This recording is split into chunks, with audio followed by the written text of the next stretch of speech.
What's going on, guys? Today I'm gonna show you how to format and clean install Windows 10 on your PC.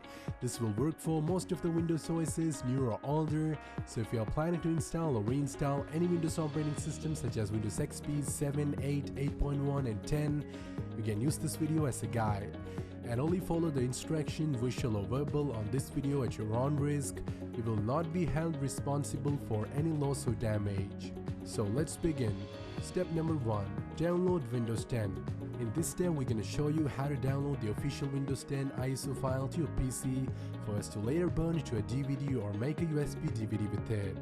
If you have the installation media already, you can probably skip the step or go to the site, link will be in the video description, and download this media creation tool. Once you have done that, open the file and you will see a window like this. Now click on accept, choose create installation media for another PC, click next. Now we'll show you some options to select your preferred language, your system architecture and edition. By default it is checked as the use recommended option for this PC, but what I recommend is uncheck this box and edit the information as you prefer.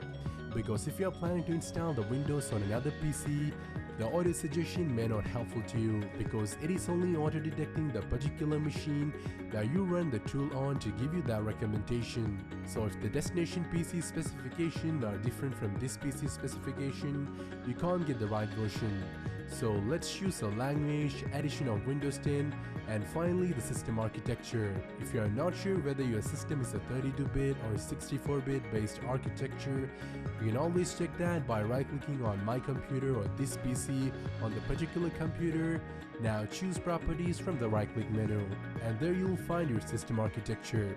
You can see my system type is 64-bit operating system and x64 based processor.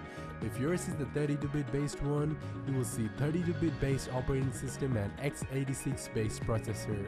Once you have found that, came back here and choose the right one. Now click next and choose the option ISO file. The reason why I'm choosing the ISO file over the USB flash drive because of its versatility. If I have an ISO, I can create pretty much any installation media I wish, such as DVD, USB DVD, or even I can save the ISO file for later installation on a new PC. So I don't have to download a new ISO file each time, and once it gets downloaded, hopefully we will make a USB DVD with it. So hit next and choose the download location, then click save. Now we'll download the Windows 10 ISO file. It will be approximately 2.73 GB if you are downloading the 32-bit version, and for the 64-bit version the size would be much higher, approximately 3.25 GB. Anyway, let's wait until it's download.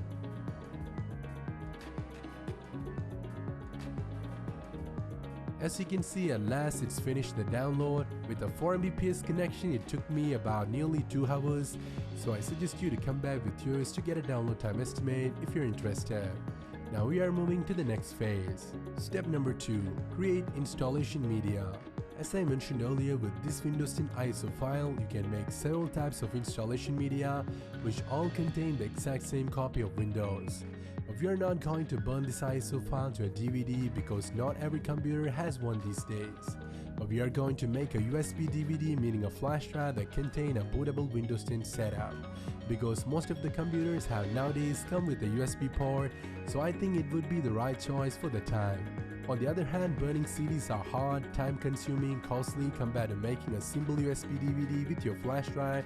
So without further ado, we're gonna make the USB DVD. For that, all you're gonna need is a flash drive that had a capacity of up to 8 GB and a software called Rufus, which you can free download from the video description. So I suggest you to go there, download and launch Rufus. Now connect your flash drive, and in most cases Rufus will automatically detect your flash drive. If it's not, you can go here and do it manually.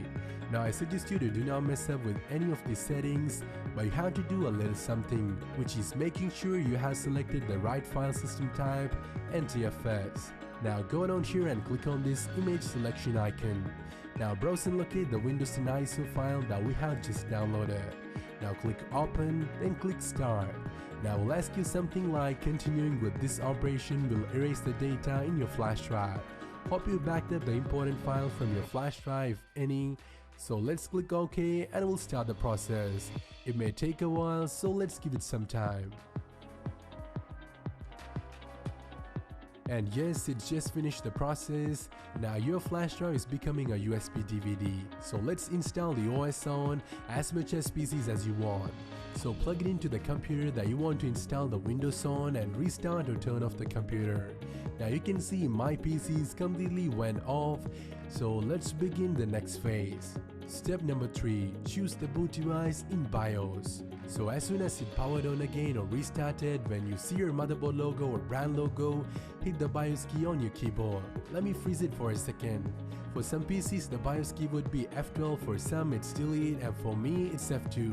Maybe yours is F2 as well, so I suggest you to find the key first by simply try hitting each one of them while you're booting up, or simply Google it. And once you hit the BIOS key, you will boot into the BIOS menu, aka UEFI BIOS utility. In BIOS you can't use your mouse to interact, instead you have to use your keyboard. To navigate through BIOS, use arrow keys. For choosing an option, use Enter. To go back, use Backspace. To quit from BIOS, use Escape. As well as to save and exit, you can use the F10 key. So first you're gonna need to find the boot menu and then find the boot device property, or something sounds familiar. For me it's legacy boot. All the BIOS are different from each other depending on their motherboard manufacturer. Now you're seeing the BIOS of a Dell laptop, which don't have the option called boot device property, but you will see the option if you are using a desktop or some other laptop. So make your first boot device as USB storage device from the boot device property. If you are using a Windows DVD to install, I suggest you to choose DVD drive. And once you have done that, save and exit by pressing F10 key. For most of the PCs they only need to do this step, but for some device like this Dell laptop had an option called boot manager.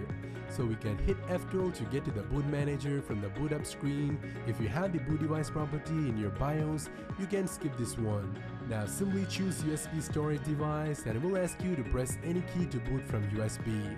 And that's what we are looking for. No matter you have used the BIOS or boot manager, you will see the screen asking you to press any key to boot from USB or DVD. So press some random key on your keyboard and it will boot up the Windows installation setup. So it's time for us to jump to the next phase. Step number 4. Install Windows 10 by formatting your PC. As you can see, we have just booted into the Windows 10 installation setup, so let me walk you through. Before that, make sure you are plugged in and connected to a stable power source, as well as make sure that you have at least 90% battery left on the device. Force shutdown or any power failure while installing the OS will cause your PC malfunctioning. We don't want that to happen, so watch it closely and understand the step before proceeding. On the Windows setup screen, we have to firstly need to choose the language to install, then choose your time and currency format, and finally the keyboard or input method. For me, all the default will be fine, so let's go ahead and hit next. Now click install now and it will start the installation setup. Now we'll ask you to enter the product key to activate Windows. If you have one, use it here, or you can do it later in case if you don't have. Now we'll show you the Microsoft terms and conditions to use their software, so scroll down and check I accept the license terms box. Now click next and from here choose custom install Windows only option, and it will bring you to the disk partition, which will help you to create, split and delete certain local disks. Now for this PC there is already a partition going on. It got a 1 TB hard drive installed, and it's manually split between into two partitions, which had 150 GB on partition 2 and 781 GB on partition 3, which is approximately 1 TB. And you may notice that there is another partition which had a capacity of only 100 MB, which is the partition number 1. For your information, this is not a normal partition like 2 and 3, it is system reserved partition, meaning it is invisible on the Windows 10 interface. You could not see it in your this PC or my computer, but it's there in the memory invisibly only for the system itself. It uses the balanced unallocated space to create system drive and install operating system. So let's continue with the process. I have to give you a few more tips on this to make you an expert on Windows formatting and disk partition. So first of all, I'm going to show you how to split an already created partition. And please be aware that doing this on a Windows setup will definitely clear any data on the particular partition. So if you have anything there, I suggest you to back it up before doing this. Anyway, let's do it. we are going to split this 781 GB partition into two partitions, which is holding a capacity of 195 and 595 GBs. So select the partition you want. Now came down here to the tools and click on delete. It will delete that particular partition and turn it to unallocated space.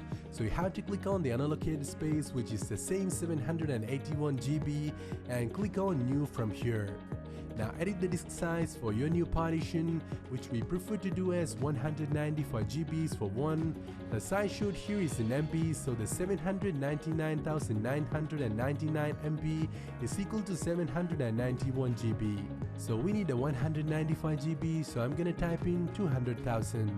If you have any doubt about the conversion, I suggest you to Google GB to MB and it will show you an online GB to MB converter. So once you have edited the value of the new partition, click apply and it will create the partition. Now you can see it's created a new partition of 195 GB. Now to create a second partition from the leftover unallocated space, you have to choose it again and do the same. Click on new, edit the value, and this time I'm gonna leave it as it is. Because I want the rest of the unallocated file size into one partition, it will be approximately 585 GBs. If you want, you can create more partitions with that, but I prefer to hold on to a big one rather than creating multiple small partitions. It is your personal choice, you can customize as the way you want. So whatever it is, that's how you can delete, create and split a partition.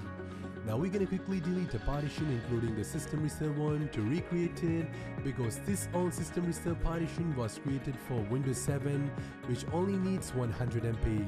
But for the Windows 10 it would be needed much higher, at least 500 MB, as well as the old one may keep on bugging you when you are booting up, like it may false recognize the old OS and it will ask you to choose between the old and new OSs each time, even if the old one was completely erased.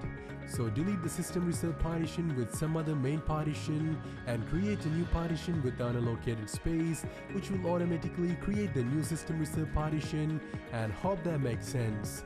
Now we are all good to go, so choose the partition that you wish to install the Windows 10 on. Now hit next and it will install the Windows 10 on it. And it will be your C drive or local disk C. As you can see, it's installing the Windows. It will go through several different steps before it gets installed, and your system will get restarted automatically several times while this process is happening. So I want you to do nothing at this point. It may take a while, so sit back, relax until it does. So we have just finished the Windows installation and it took me about 16 minutes. So it's time for us to jump to the final phase. Step number 5. Setting up Windows for the first time.